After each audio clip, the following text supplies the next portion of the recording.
Bom dia, boa tarde ou boa noite, dependendo da hora que nos estão a ver ou a ouvir. Sejam muito bem-vindos ao 11º episódio do podcast Contra a Curva, o teu podcast de Fórmula 1 no Fair Play. Sou o Luís Moura e como habitual estou com o Diogo Soares. Bom dia, Diogo, tudo bem? Bom dia, tudo bem? Cumprimento toda a gente que nos estiver a ver ou a ouvir no Spotify, que é uma boa forma de nos ouvirem.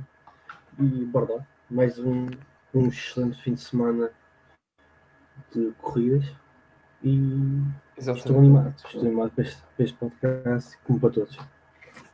E para o que resta da temporada, como o Diogo disse, mais um bom fim de semana de corridas numa época que se perspectivava um pouco mais monótona, mas a verdade é que acabou com a vitória Max Verstappen, mas até o piloto neerlandês conseguir alcançar essa vitória no Grande Prémio de Espanha teve que trabalhar muito.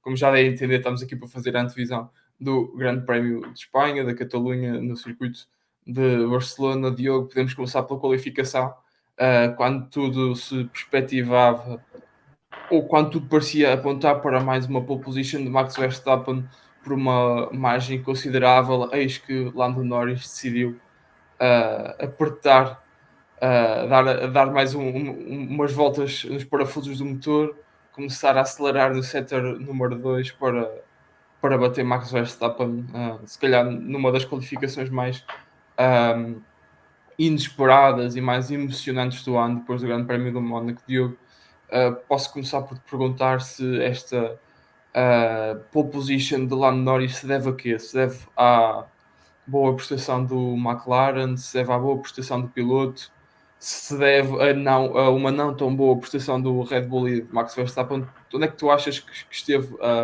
a chave e o segredo para esta pole position do Lando Norris, a segunda da temporada depois? A segunda temporada não, aliás, a segunda na carreira, depois daquela pole position no famoso Grande Prémio da Rússia, um dos últimos que aconteceu em que o Lando perdeu a vitória já a acabar o Grande Prémio, numa circunstâncias bastante atípicas, não me querendo fugir da questão e torno a fazê-la para reforçar. Onde é que esteve a chave da pole position de Norris? Nos braços de Norris, precisamente.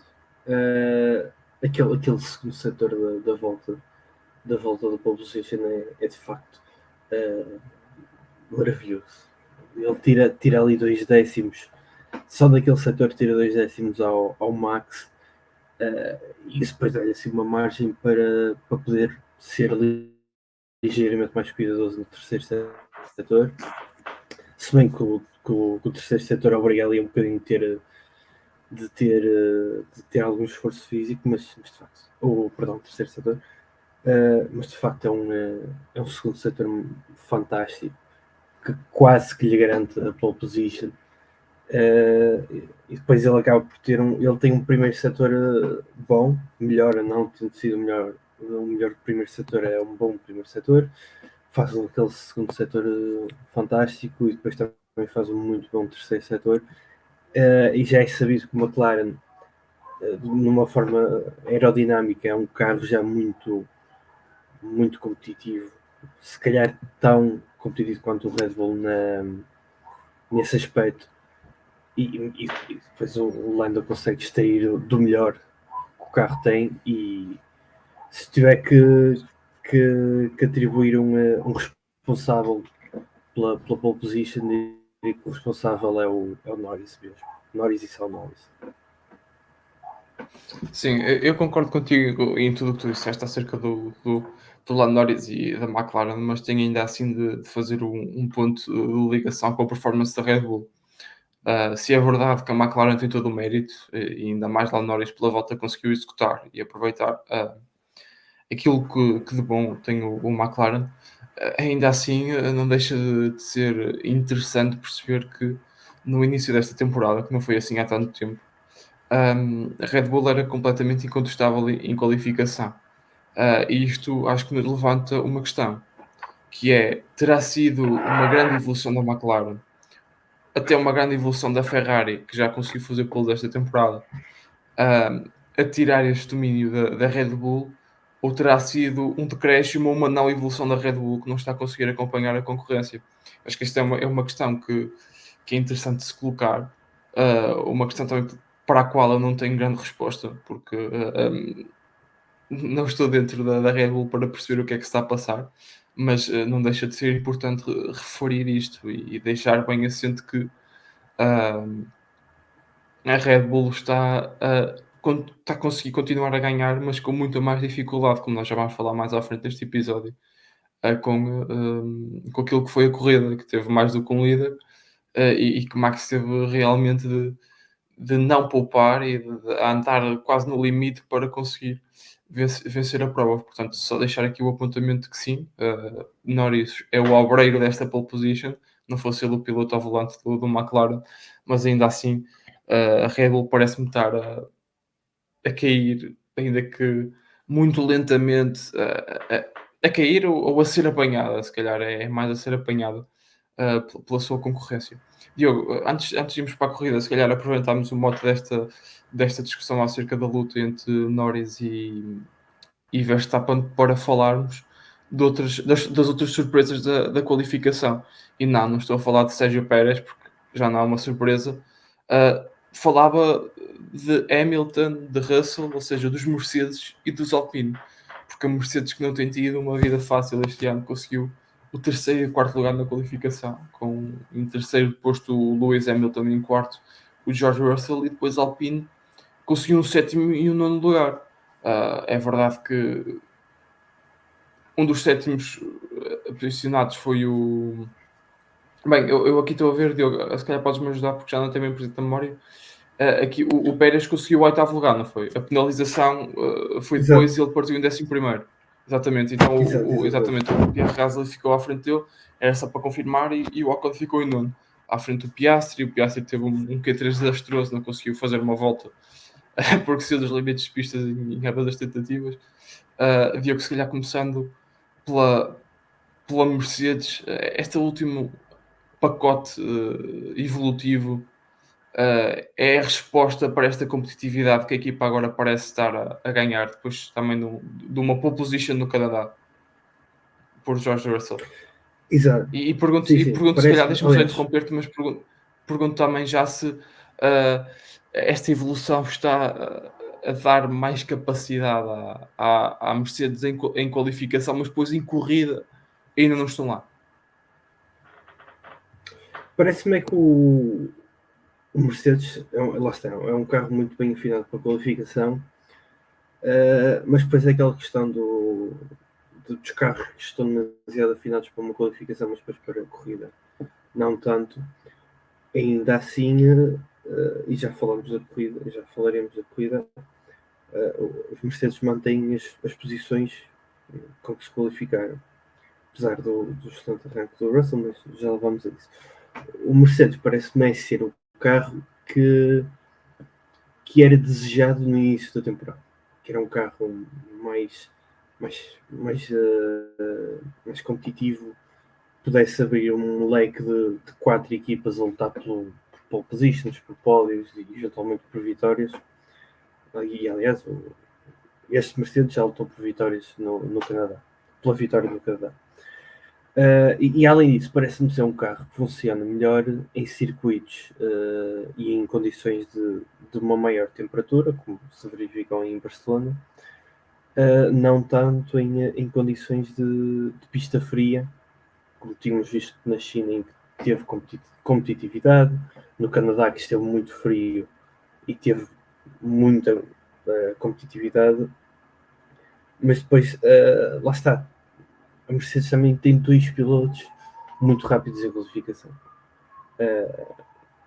Por exemplo, o histórico do Hamilton fala por si só. O Russell já no Williams era um excelente piloto em qualificação e continua a ser na Mercedes, apesar de ter um carro, ou ter tido até agora um carro mais complicado de guiar.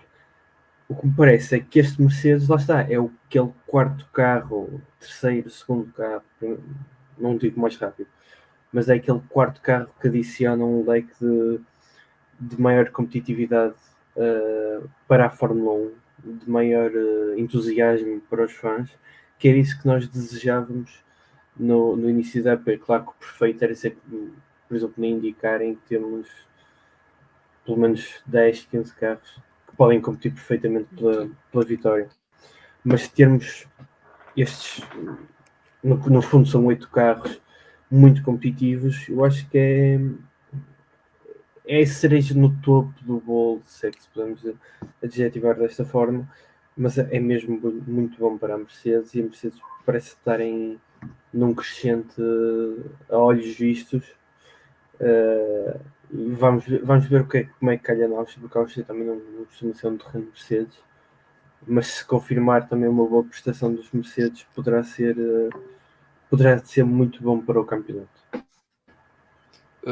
Sim, e a Áustria é um circuito muito atípico, por ser muito pequeno, por ser um circuito que envolve muito a utilização de corretores para se conseguir ser rápido, mas vamos deixar essas análises, estas particularidades para o final do episódio, quando formos fazer a nossa habitual antevisão.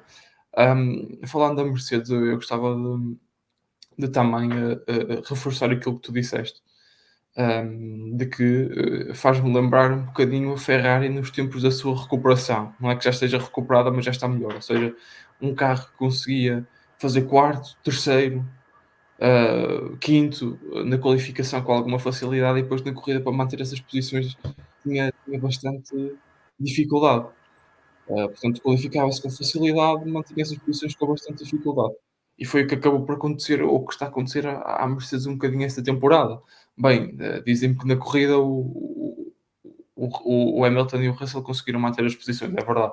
Mas foi numa corrida um bocadinho atípica, porque houve várias paragens, houve estratégias diferentes. Portanto, aqui a Mercedes, do meu ponto de vista, consegue este excelente resultado com os dois carros, porque tem uma boa estratégia do que por ritmo puro em qualificação. Mas tu falaste do carro desejado no início da temporada.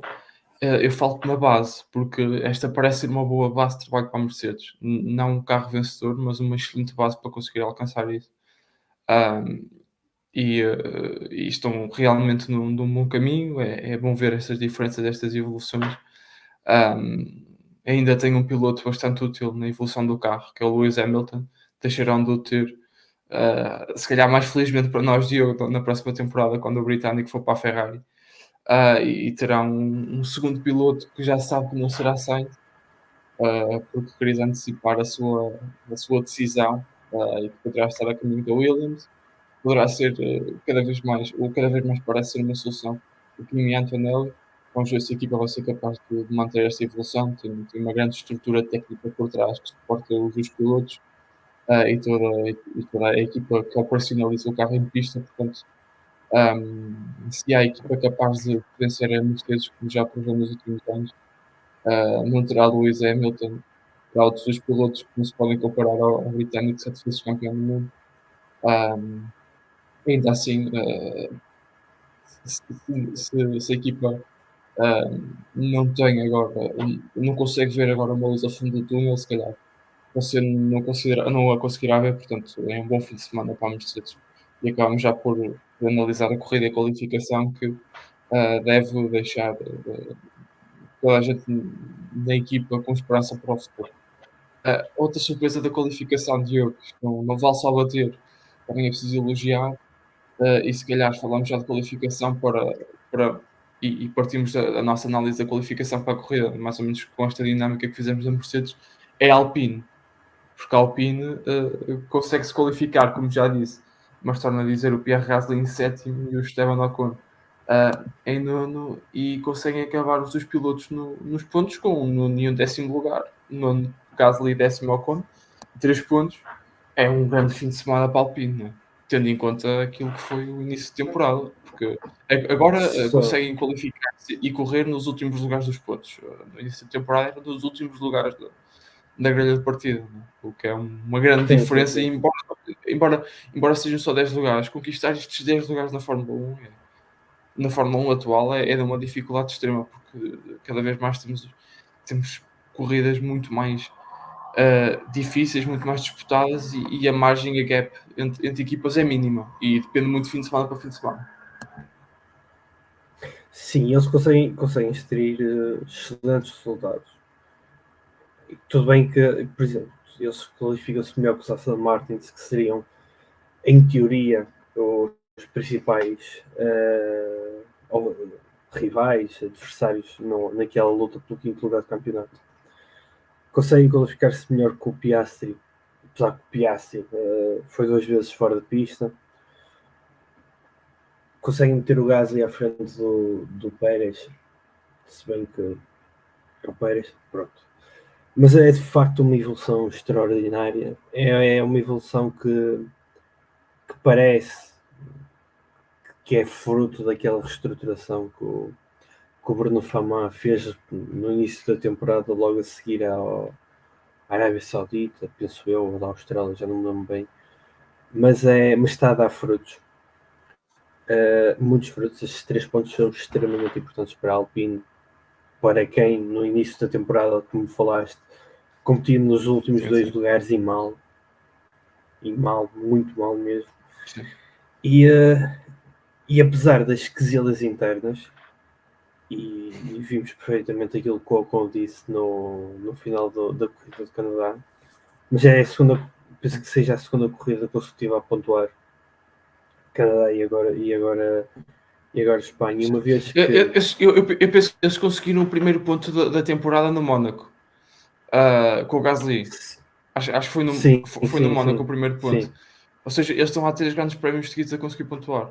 Para uma equipa que não conseguia sair, não conseguia nem sequer estar perto dessa luta no início da temporada. E conseguiram pontos em Mónaco, pontos no Canadá e agora pontos em Espanha. Eu tenho quase certeza que o primeiro ponto da Alpine foi feito no Mónaco, mas entretanto vou confirmar enquanto tu acabas o teu raciocínio.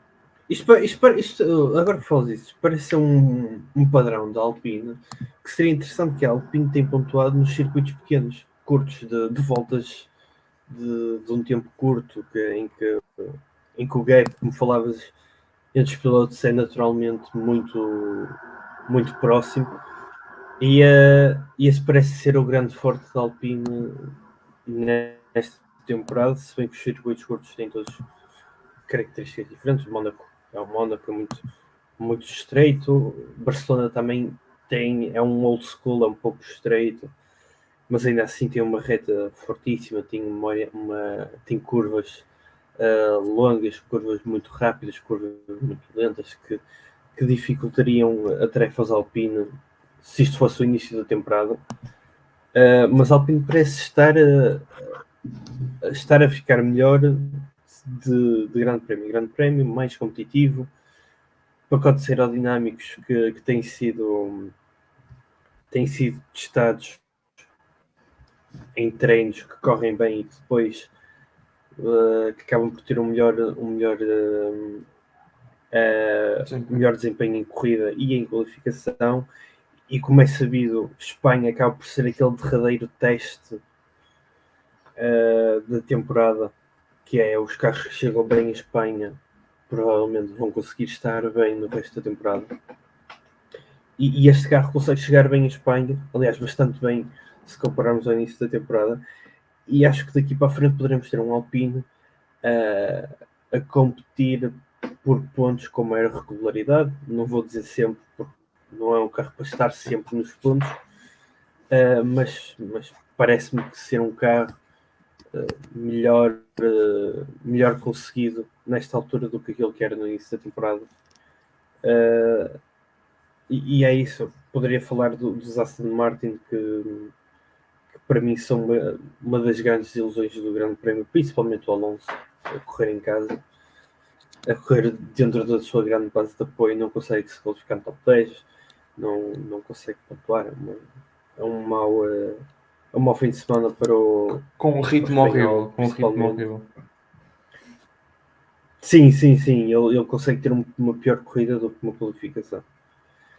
Mas é dar os parabéns aos rapazes de França, ou de Anston, que é onde é a base da equipa. E eu diria que para mim era de esperar mais pacotes evolutivos, uma vez que os recursos financeiros da Alpine permitem. Se calhar poderemos ver maiores evoluções, mas também podem não calhar bem. As evoluções da Red Bull não têm tem sido um tiro falhado no alvo. Por outro lado, as Alpine têm tido alguma assertividade e lá está também é bom para a Fórmula 1 porque poderíamos ter sim uma luta também no meio do pelotão, naquele pelotão no meio que será muito interessante. Sim, em relação ao Alpine é elogiar agora para depois conseguir criticar, porque ao que tudo parece, acho que é uma grande possibilidade nós encontrarmos os franceses na fase eliminada do europeu, portanto vamos guardar agora os nossos. Vamos guardar, não, aliás, vamos exprimir agora todos os nossos elogios para depois conseguirmos ah, vencê-los e falar, e falar dos franceses outra vez como derrotados. Que a Alpine tenha muito sucesso para a seleção francesa no outro. Seria também o nosso sucesso. Brincadeiras à parte, este paralelismo com o futebol, sim, concordo na íntegra com tudo o que tu disseste de Alpine. Não há um carro para pontuar, mas entretanto já fui confirmar e exatamente o primeiro ponto foi no Grande Prémio do Mónaco. Faz nono e décimo lugar no Canadá com Gasly em nono e Ocon em décimo, tal como aconteceu agora na Catalunha. Isso acaba por dar os 7 pontos que a equipa tem. 7 pontos para uma equipa como a Alpine é bastante pouco, mas aqui há a possibilidade de vermos o copo cheio, o copo vazio, o copo meio cheio. O copo meio cheio, o copo vazio, começando pelo pior, é ver que só tem 7 pontos para uma equipa com as estruturas de Alpine. O copo meio cheio é perceber que em 3 grandes prémios fizeram 7 pontos depois de terem tido uma horrorosa um horroroso início de temporada. Portanto, é preciso elogiar os homens da Alpine que realmente parecem estar a dar uma nova vida à equipa francesa. Começamos a falar de qualificação, já estamos na corrida, já estamos a fazer análises mais gerais. É assim as conversas sobre Fórmula 1 que acabam por se perder na própria conversa ou por se ganhar na própria conversa, como quisermos. Acho que é tempo, Diogo, de regressarmos à frente e de falarmos da luta pelo Grande Prémio.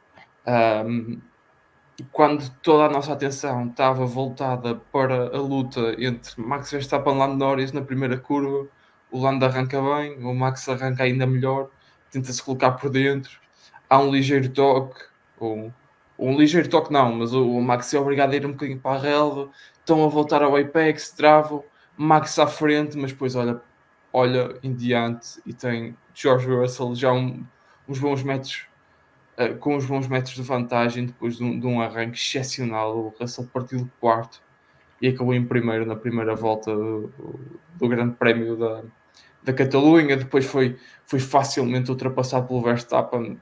Já falámos do ritmo de corrida da Mercedes. Não foi surpreendente e depois daí para a frente foi uma vitória que Max foi construindo aos poucos com paragens certeiras, a obrigar o Norris a tentar estender stints para ter vantagens de ritmo no final da corrida. Conseguiu ter essa vantagem, não foi o suficiente para ultrapassar o Max, nem sequer para se chegar à frente, porque o Lando acaba 3,8 segundos atrás do Max. Chegou a estar a 6. Naquele último stint ele consegue recuperar, tem um bom ritmo, é verdade, mas nada que coloque em causa a vitória da Max. Posso começar se calhar por dar o meu ponto de vista acerca desta corrida, elogiar, tu falaste há bocado, Diogo, que o Russell já na Williams era um excelente piloto de qualificação. Eu lembro-me, estará agora a fazer 2-3 anos do Mr. Saturday no Grande Prémio do Grande Prémio da Emília-Romanha, não, perdão, no Grande Prémio do Reino Unido, em Silverstone, aquela volta de qualificação que ele faz, que o coloca no Q3 e leva os britânicos à loucura. Foi uma imagem que me ficou na memória. Realmente, sim, eu trago isto à conversa para exemplificar que o Russell é um grande piloto de qualificação.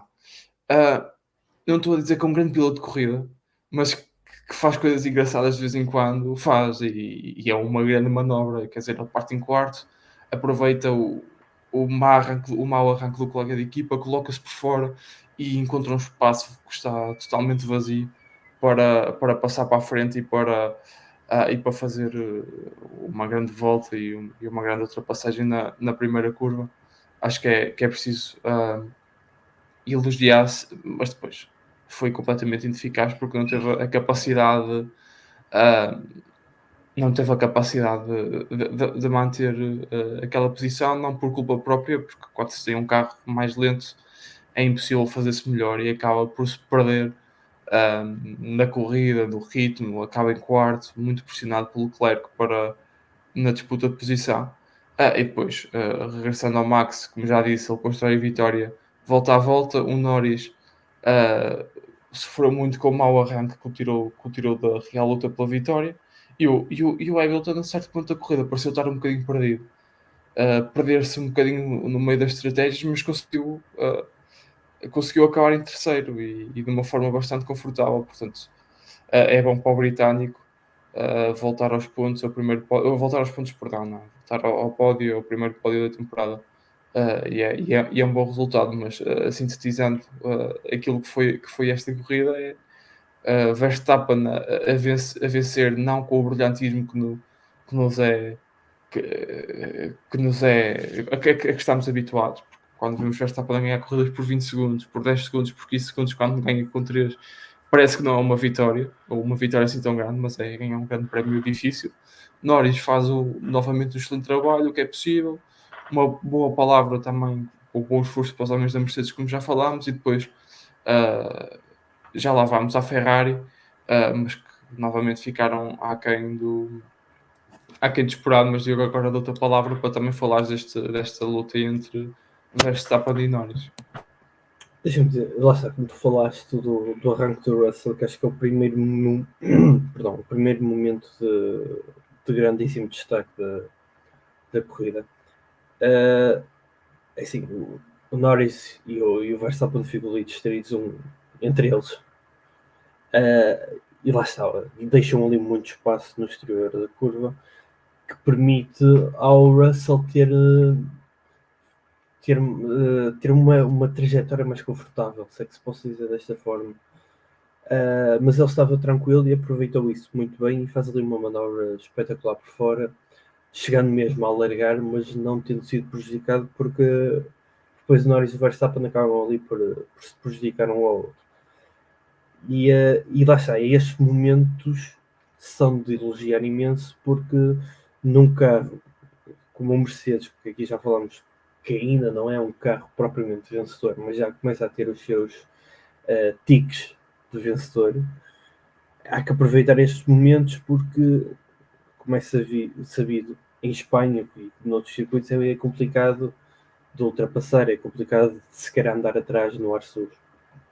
Então aí o Russell faz uma manobra muito, muito interessante e depois acaba também por perder-se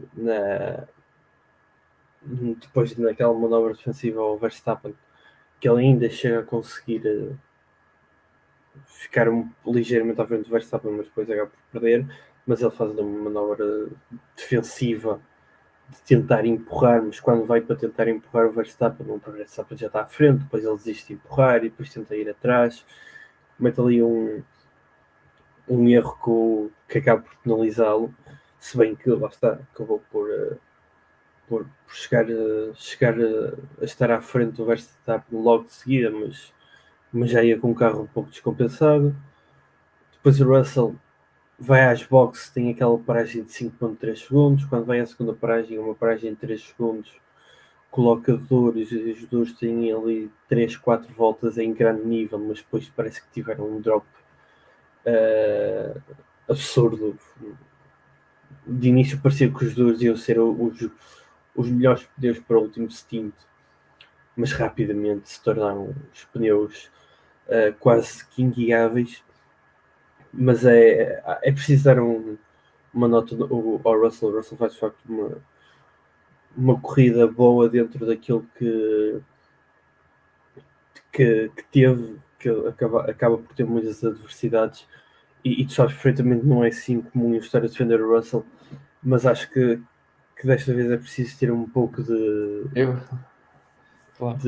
Eu confirmo defesas. isso, eu confirmo isso.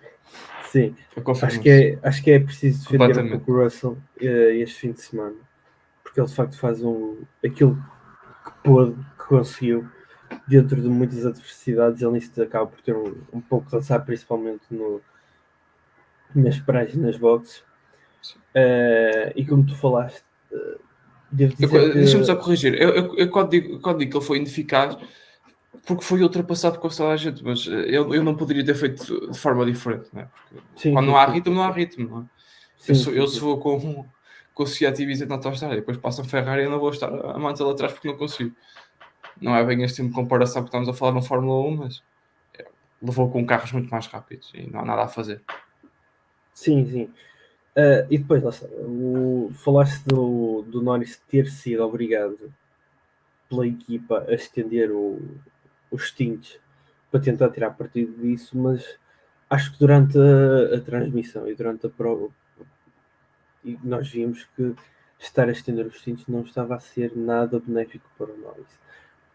E ele estende imenso o stint. O primeiro stint é demasiado extenso para aquilo que era possível fazer. Ele estava relativamente próximo do Verstappen quando o Verstappen vai à box e depois quando sai está a 8 segundos, recupera para 4 segundos e depois volta a estender o stint e não é propriamente benéfico porque volta a perder tempo, principalmente no segundo stint que o Norris e a McLaren deviam ter aproveitado aquele mau momento, aquele menos bom momento do Verstappen no final do segundo stint e fazerem jogo, marcação direta, no fundo. Porque há ali uma altura em que parece que a McLaren ou está a defender o segundo lugar, ou está a atacar o primeiro lugar, e o próprio Norris diz, fazem-lhe a pergunta do que era melhor, e ele responde a perguntar se depende se estamos a lutar pelo primeiro ou pelo terceiro lugar. E de facto há ali uma indecisão na McLaren que prejudica o Norris muito. E tu falaste que foi muito prejudicial para o Norris ter perdido a liderança no arranque, mas para mim ainda mais prejudicial foi a indefinição da estratégia da McLaren, o que acaba por ser normal porque a McLaren não tem tantas andanças. Esta McLaren, Claro. claro que a McLaren tem um grandíssimo histórico na Fórmula 1. Esta estrutura, não é? Mas esta esta estrutura de equipa agora. McLaren, exato, esta estrutura da McLaren não tem muitas andanças na liderança. E quando ganhou em Miami, o Verstappen tinha um problema no carro. Tudo bem, não posso tirar o mérito à McLaren porque E esteve teve um lá e problema nas ganhou. unhas, não é? Teve um Sim, problema nas unhas porque até foi bater contra o pé. exato, exatamente. E não posso tirar o mérito a essa vitória da McLaren porque esteve lá para ganhar.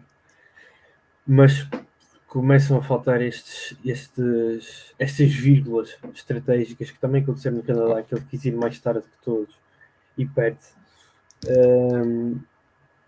Mas parece que é preciso.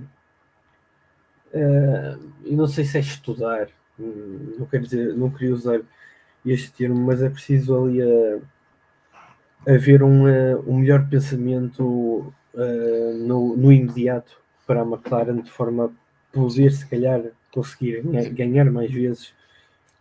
Porque, de facto, parece-me que este carro da McLaren parece estar tão competitivo quanto o Red Bull. Sim, essa parte de estudar, eu não gosto muito de fazer paralelismo com o futebol, mas vou fazer pelo menos neste caso. Muitas vezes as equipas treinam nos treinos, faço a redundância, dinâmicas e sistemas táticos, e depois é preciso jogar para os conseguir implementar. E aqui a McLaren é um bocadinho isso, é preciso, e acredito que trabalhem muito a estratégia e que trabalhem muito os pit stops sob pressão e tudo aquilo que envolve ganhar um grande prémio de Fórmula 1, mas é preciso jogar, é preciso correr para conseguir consolidar essas dinâmicas. Portanto, acho que a parte mais difícil está feita, que é ter um carro muito competitivo. Agora, resta-nos, ou resta à McLaren, ter tempo para conseguir afinar essa veia vencedora. Em relação ao stint do Norris, deixa-me só acrescentar que tu falaste que parar mais, parar mais tarde, a estender o stint não estava a funcionar. Não funcionou para o Norris, é verdade, mas funcionou para o Leclerc. Funcionou bastante bem para o Leclerc, que também foi atrasando o stint, foi atrasando a paragem até chegar a um ponto em que teve macios passou pelo Carlos Sainz. O Carlos Sainz afastou-se para o lado, é verdade, mas estava com um ritmo bastante forte e acabou a corrida a meio segundo. Acho que até menos um bocadinho do Russell. Portanto, aqui essa diferença estratégica, essa igualdade estratégica com diferentes resultados, que é muito interessante de referir, porque estávamos a falar em espaços diferentes da pista, com concorrentes diferentes, que estavam a correr com pneus diferentes, porque o Leclerc estava a perseguir o Sainz e o Russell, que tinham pneus duros, e o Max já tinha pneus médios. Portanto, deixar só este apontamento que a mesma estratégia pode funcionar de maneiras diferentes, para carros diferentes, pilotos diferentes e também momentos e contextos diferentes. Diogo, eu posso dar-te a palavra para começares a falar da Ferrari, que é o que nos falta neste episódio. As coisas depois do Canadá voltaram com quinto e sexto lugar, mas continuam com dificuldade. Precisamente. E acho que neste momento, eu não sei porquê, mas a Ferrari parece que tem sempre um grande problema, que ao longo de uma temporada consegue ter vários grandes problemas, mas todos separados deles. É os pneus, eles depois lá conseguem perdão, lá conseguem reparar, melhorar esse problema, extingui-lo, como quisermos.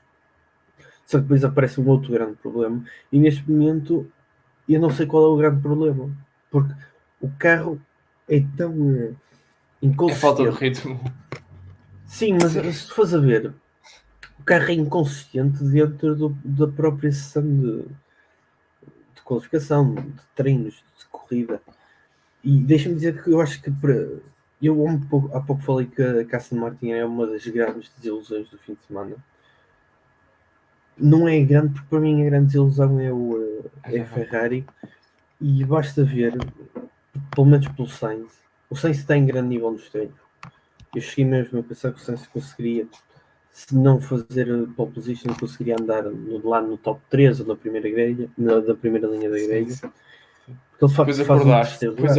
Depois acordaste Sim, e era de manhã. Não, nem era domingo de manhã, foi mesmo sábado à tarde, às 4 horas de sábado. Sim. Já estava mentalizado. Fizeste uma sexta antes da qualificação e antes da seleção, claro. Não, foi mesmo. Foi uma sexta antes da qualificação e da seleção.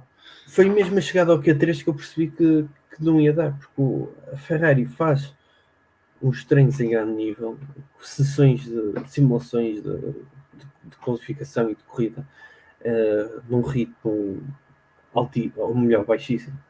Melhor é ser baixo, mas num ritmo baixíssimo. E chega à qualificação e não consegue traduzir a simulação em classificação real. E depois chega à corrida e acontece uma coisa extraordinária, em que a Ferrari conseguia ter um carro a fazer voltas baixas e um ritmo muito, muito respeitável por várias voltas, e depois, se o Leclerc, se o Sainz quisessem manter isso, o carro por si só começava a ficar mais lento. E depois voltava a ser rápido, mas depois voltava a ser lento. E isto é muito estranho. Como é que um carro não consegue ser constante o maior tempo possível? É que não eram os pilotos que queriam diminuir o ritmo para poupar aquilo e não. Era o próprio carro que não permitia que os pilotos fossem mais rápidos. Isto é algo estranhíssimo. Sim, isso tu disseste realmente aconteceu. Mas é preciso perceber o contexto em que acontece, que é normalmente, como aconteceu no Canadá, em condições de pista extremas, a nível de temperatura, não é? Extremas, salvo seja, mas em que não é algo constante, não é algo muito moderado, ou muito frio, ou muito quente a pista, e a Ferrari tem algumas dificuldades, sempre teve, pelo menos desde que eu me lembro de começar a acompanhar a Fórmula 1 por volta de 2018, 2019, sempre teve essas dificuldades.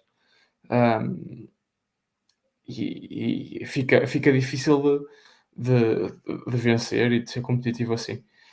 Quer dizer, e tem estas dificuldades numa época em que estava a ser muito consistente de uma forma positiva. Não é? Às vezes são muito consistentes, como a Sauber, que estão sempre em último, com 0 pontos. A Ferrari estava a ser muito consistente, porque estava a conseguir ter muitos bons resultados, e já venceu 2 vezes, e ainda assim está a fazer uma boa temporada, está na luta pelo segundo lugar. Agora é preciso dar um volte de face a esta circunstância. Vamos para a Áustria. A Ferrari tem sido competitiva na Áustria. O Leclerc venceu lá 2 anos atrás, fez poles. Vamos ver. Mas é preciso agora, nestes próximos 4 grandes prémios antes da pausa de verão, voltar a pelo menos competir por pódios com regularidade, conquistar pódios, que é para dar uma força extra para o resto da temporada e para não se perderem nesta luta pelo segundo lugar. Gostava de só, antes de irmos para a antevisão, Grande Prémio da Áustria, Diogo, e até porque já estamos a roçar os 40 minutos de episódio, já estamos a ficar sem tempo, falar um bocadinho do mau ambiente da Ferrari.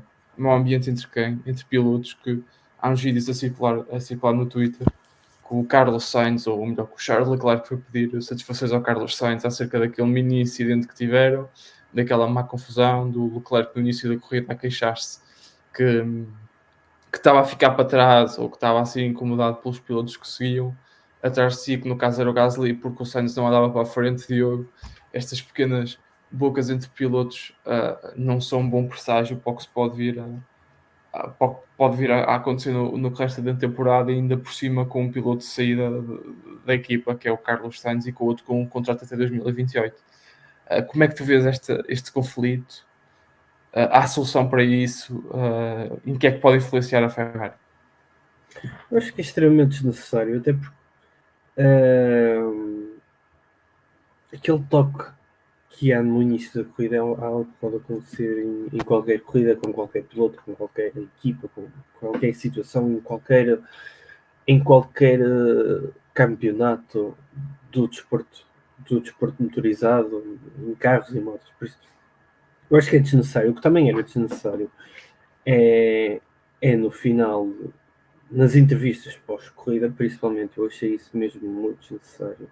Foi cada piloto reclamar do outro, assim, de uma forma indireta. Uma tentativa de serem subtis, mas a serem bastante desagradáveis. E parece que. E depois temos o Leclerc a dizer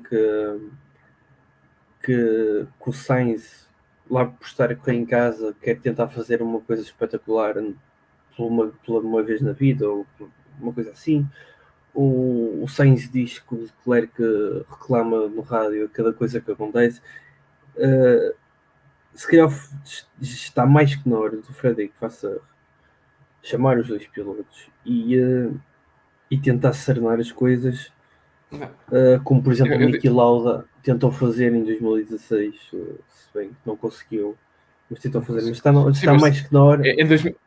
Em 2016 estava a lutar pelo campeonato. Deixa-me só interromper para dar uma sugestão. Se eu estivesse na posição do Frederico Vasseur, chamava o Carlos Sainz ao gabinete, metia-o no simulador e metia o Berman a correr pela Ferrari até ao final da temporada para se preparar para a ASA. Acho que isso é que seria uma ótima solução, mas isso aqui. Também desculpa, Diogo. Até porque me parece que o Berman na Fórmula 2 já está a pensar na Fórmula 1. Claramente. Sim. Quer dizer, eu estaria a fazer o mesmo se já tivesse um contrato em casa para assinar, não é? Ou já assinado. Aliás, se me permites, eu acho que os dois pilotos da Prémio estão a pensar mais na Fórmula 1 do que na Fórmula 2. E diria que é algo mesmo muito, muito desnecessário. Porque não é uma equipa. Eu falei há pouco do Norris, do Rosberg e do Hamilton terem sido chamados pelo Niki Lauda tentar serenar ali a situação. Mas aquilo era uma equipa, eram dois pilotos da mesma equipa que estavam a lutar pelo campeonato e eram os únicos pilotos. Ora bem, nem o Leclerc nem o Sainz estão a lutar por campeonato nenhum. Quer dizer, podem estar a lutar pelo campeonato de construtores, mas não estão a lutar pelo campeonato de pilotos, não estão a lutar por um. O Leclerc está a lutar pelo menos pelo top 3 para ter aqueles prémiozinhos pequeninos que a FIA dá no final da época. Mas assim, de resto não estão a lutar por uma grandíssima honra de ser o campeão do mundo. E se calhar estava na hora de os dois pilotos juntarem-se com o Frederico Vasseur e o Frederico Vasseur fazê-los ver que a Ferrari pode tentar aspirar a ser campeão do mundo de construtores. Mas com os pilotos assim, em quesilhas internas, a apontarem o dedo um ao outro, a tirarem satisfações um ao outro, e estes 60 pontos de desvantagem que a Ferrari tem, que na realidade não é grande coisa, porque o piloto, uma equipa até pode fazer até 44 pontos num fim de semana de corridas, ou até mais se for num fim de semana de sprint, mas não vai conseguir se os pilotos estiverem sim guerras internas. Por isso é algo extremamente desnecessário para a equipe, que não beneficia ninguém. E até digo, se for necessário John Elton intervir na situação, que seja, porque as quesilhas internas não vão ajudar a Ferrari em nada, nem na Ferrari, nem noutra equipa qualquer, a não ser que tenha um carro assim, a milhões a quilómetros de luz de distância dos outros, como tinha lá está o Mercedes em 2016. Mas não me parece que isto ia continuar assim, não me parece que a coisa fique serenada. E se não ficar serenada, se calhar a Ferrari, em vez de lutar pelo primeiro lugar, vai acabar em terceiro lugar atrás da McLaren.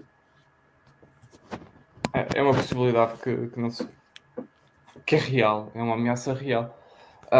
Só que deixar uma nota é que eu percebo este conflito, porque por um lado temos um Leclerc que sabe que tem o seu futuro na Ferrari garantido. O Charles Leclerc, para ser afastado da Ferrari, terá de dar uma pior que o Pérez, ou seja, tem que ter prestações piores que o Pérez, se calhar duplicar as más prestações do Pérez para ser afastado da Ferrari. É o Peregrinato, como é conhecido em Itália, e é o piloto da Ferrari no futuro, que tem legítimas ambições e tem direito de sentir que deve ser tratado de uma maneira diferente de Sainz. Pelo menos agora, porque o Sainz está decidido da equipa. E por outro lado, temos o Carlos Sainz que não quer ser, que sabe que está a ser tratado de maneira diferente, ou pode ser tratado de maneira diferente, mas que quer provar que a Ferrari fez uma má escolha em tirá-lo da equipa. Não digo para colocar Hamilton no lugar dele, mas se calhar até acreditar que poderia fazer o melhor trabalho que o Leclerc. E é normal isto vir a azedar a partir de agora. Mas Sim, mas eu acho. se permitem. Desculpa, mas Diz eu isto. acho que o Sainz, quando assinou pela Ferrari em 2020 para 2021 para a frente, devia saber que no caso de haver uma oportunidade de um piloto ou Claro. que fosse eu nem falo de um Hamilton, eu quando o Sainz assinou, sabia-se que a haver-me saída seria sempre a do Sainz. Mas mesmo que fosse um piloto da academia da Ferrari, que não, acabou por não acontecer, porque na altura também a Ferrari só tinha o Giovinazzi para esse lugar. Era sabido que se houvesse o piloto a sair da Ferrari seria sempre o Carlos Sainz. O Carlos Sainz não foi instruído naqueles valores, e bem aqui as aspas, naqueles valores Ferrari não está em Maranello desde que é criança ou adolescente, tal como o Leclerc, e por isso E não tem, desculpa, isto pode parecer altamente subjetivo e mas não tem a qualidade do Leclerc, não é? Não é o sim, piloto rápido que o Leclerc é a qualificação sim. e não E venceu ele, o que o eu acho Leclerc que venceu. E é eu acho mais que velho do que ele. sim, eu acho que a única coisa que o Sainz leva a melhor em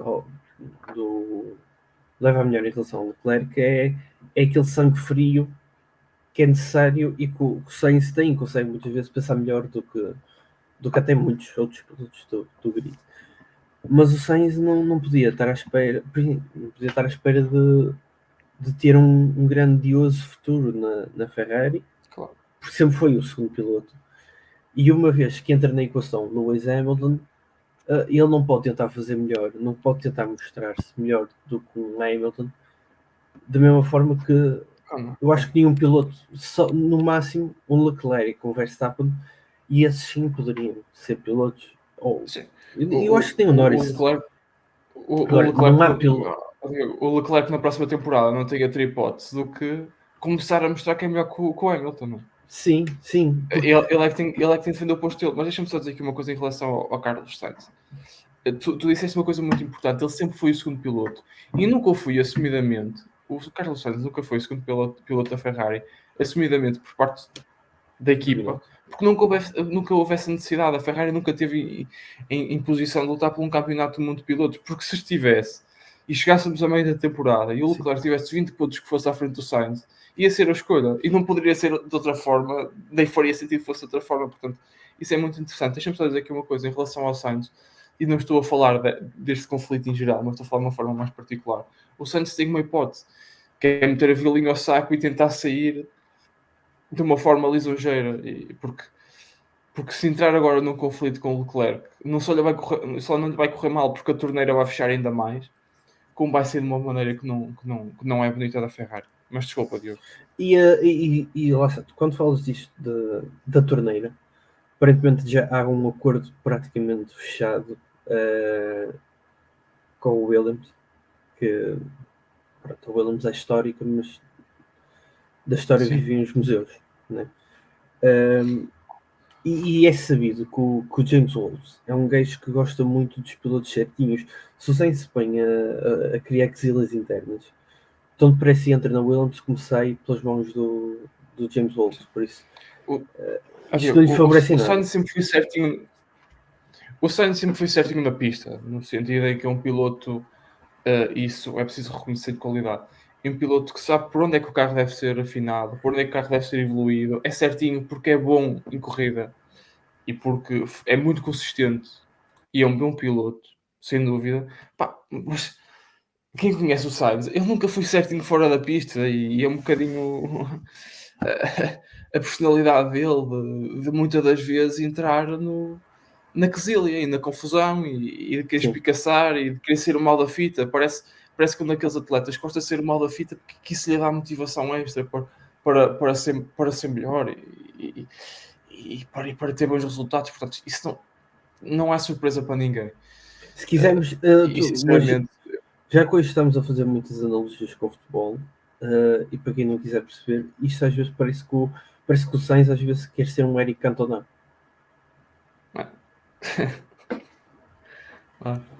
Pois, falta-lhe pronto, é o resto. Mas, exato. Quer dizer, eu não quero estar aqui a colocar aqui o Sainz de parte, porque eu torno a dizer que ele é um bom piloto, é um excelente piloto. Sim. Mas ele para mim, eu quando olho para o Sainz, em alguns momentos, eu fico com a impressão que ele acha que é a última bolacha do pacote. Que é ali aquela última bolacha, que é o piloto perfeito, que é o pedaço perfeito, que toda a equipa quer, que todas as equipas querem o Sainz. Quando não é assim. E não é assim muitas das vezes por causa destas questões. Claro que o Sainz é um ótimo piloto, mas que não, é um ótimo piloto que não conseguiu entrar na Red Bull e que não conseguiu entrar na Mercedes por um Kimi Antonelli, que não deu uma única prova de ser um piloto capaz na Fórmula 1. Tudo bem que tem grande talento, que é um prodígio, que é uma promessa, mas metade das promessas depois fogem e acabam a jogar nas distritais, não é? E nas distritais é nos GTs e não sei. O Toto Wolff, que além de ser responsável por aqueles 7 anos ou 8 anos de grandíssimo nível da Mercedes, também é responsável pela atual situação da Mercedes.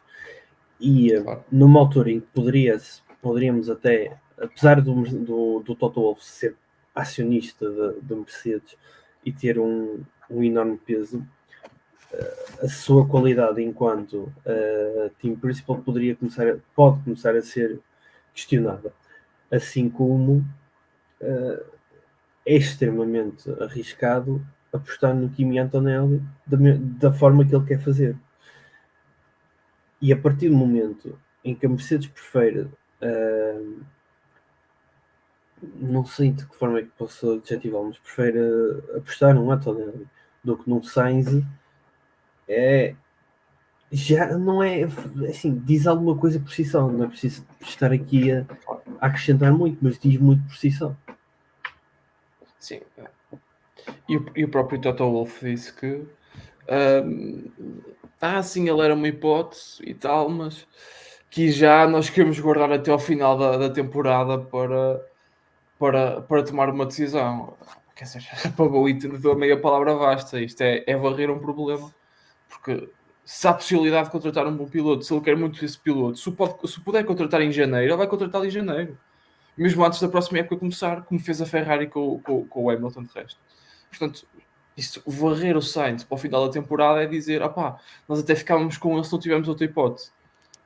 Pelo menos é a maneira como eu interpreto isto. Diogo, já quase uma hora de episódio, não sei se tens mais alguma coisa a dizer sobre este Grande Prémio de Espanha, se podemos ir até às nossas previsões na Áustria. Deixa-me só dizer que a Sauber está perdida. Está perdida, já está a pensar na Audi e provavelmente. E fazem eles jogar. Por muito estranho que pareça, não me parece que a Sauber vá pontuar esta temporada. A não ser que haja como um bom. Uma pessoa que nós conhecemos disse, a não ser que haja um acidente cósmico, não me parece que a Sauber vá pontuar esta temporada. Vamos ver se a Sauber acaba como primeira-ministra do nosso país. Foi nesse contexto que nós ouvimos isso, Diogo. Quanto à Sauber, é o que é. Não. Aquilo está mesmo a bater no charco e eu lembro-me de nós aqui num dos primeiros episódios deste podcast falarmos e elogiarmos a Sauber nos testes de pré-temporada. Um carro que parecia competitivo, um carro que parecia capaz, um carro que poderia andar ali consistentemente na luta pela nona e 10ª posição. Não, e erramos. Há que fazer meia culpa disso. Acho que toda a gente errou. Toda a gente errou, exatamente. Mas toda a gente também errou com a Vicar, não? Porque também cada grande prémio que passa, isto é como a trajetória da minha caneta, é sempre a descer. Diogo, vamos à Áustria, uma pista, como já dissemos no início do podcast, com muitos corretores, muitas curvas, uma pista lenta, curta, mas rapidíssima. Posso adiantar as minhas previsões? Enquanto tu pensas, é para te relembrar, este vai ser um fim de semana sprint. Portanto, temos que fazer previsões. Pensar mais. Sprint, corrida, exatamente. Vamos à sprint. Assim, para a qualificação, eu aposto num Lando Norris em primeiro lugar, o Leclerc em segundo, o Hamilton em terceiro e o Verstappen tem um problemazito e qualifica-se mais cá para trás. Na corrida, o Leclerc é primeiro, o Lando segundo e o Hamilton mantém o terceiro posto. E na sprint? Diogo, desculpa? Na sprint, não percebi na sprint. Na sprint é isto. Ou seja, tu travaste um bocado por causa da internet, mas eu posso tornar a repetir. Exato. Para tu ouvir e para reforçar lá para casa. Qualifica sprint primeiro, Leclerc segundo, Hamilton terceiro. Na corrida sprint temos o Leclerc em primeiro, Lando em segundo e Hamilton em terceiro. Os teus previsões. Ok. Sim. Portanto, eu vou jogar um pouco com a situação dos limites de pista que acontece sempre, absolutamente sempre. Por isso, eu deixo Verstappen em primeiro, porque está a jogar em casa da Red Bull, está a jogar quase na sua casa, porque há sempre um grandíssimo contingente de neerlandeses que viajam até à Áustria. Aquela bancada depois da 4, não é? Temos a curva 4, depois 10, fazemos a 5 e a 6 e aquela bancada. Aquela bancada sempre de laranja. A pista toda, mas aquela bancada é... Eu deixo Verstappen na pole position. Eu deixo Verstappen na pole position. Deixo Norris em segundo lugar e deixo Piastri em terceiro lugar. Depois na sprint, antes disso, na sprint eu deixo, penso que o Norris consegue vencer a sprint, Verstappen segundo, Piastri terceiro. E na corrida eu diria que aconteceria Verstappen vence, Norris fica em segundo e Leclerc fica em terceiro na corrida. Mas para resultados finais da corrida principal? É isso mesmo, é Verstappen, Norris e Leclerc. Muito bem. Faltam as minhas previsões para a corrida principal, ainda a qualificação. E para a qualificação, bem, se calhar Verstappen em primeiro, Norris em segundo, Leclerc em terceiro, e depois na corrida o Verstappen vence, o Leclerc é segundo e o Norris terceiro. Muito Diogo, não diferentes sei se um do outro. um do outro, sim. Vamos ver se qual dos dois Confirmo. acerta, mas acho que com isto, uma fusão entre as duas previsões seria um fim de semana certamente engraçado e bastante. Entusiasmante, exato. Eu quero só deixar um tópico que é o Pérez não pontua. Acho que não é assim tão alto. Ao longo do fim de semana todo. Pronto, foi um bocadinho uma previsão um bocado expectável, Bold, Diogo. mas Não sei se tens mais alguma coisa, muito pouco bold para dizer. muito pouco Não bold, sei se se tens mais calhar. alguma coisa a dizer. Não, para mim Para está quem está lá fechado. em casa, voltamos para a semana para a análise ao Grande Prémio da Áustria. Vamos ter 4 episódios em julho, porque há 3 corridas. E que esta última corrida em julho que já apanha julho, portanto, na altura de gravar o podcast. Muito obrigado a todos que têm estado desse lado. É sempre um gosto e voltamos para a semana. Até para a semana.